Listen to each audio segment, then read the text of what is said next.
My nightmare husband backs up my horrible son in hitting me because he's just learning to be a man. So at his 18th birthday, I packed my bag and left them both. I have a son and a husband who I'm attempting to divorce. I met my husband when I was 16 at the church in my hometown.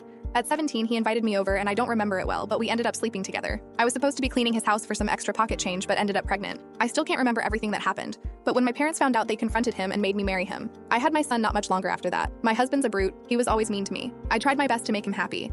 I'd cook his favorite foods, clean the house extra nice, and do childcare work to make a few dollars to buy him a treat or two. But if I made one mistake he didn't like, he'd hit me. I used to cry to my father about it, but he'd tell me it's my punishment for having premarital intimacy.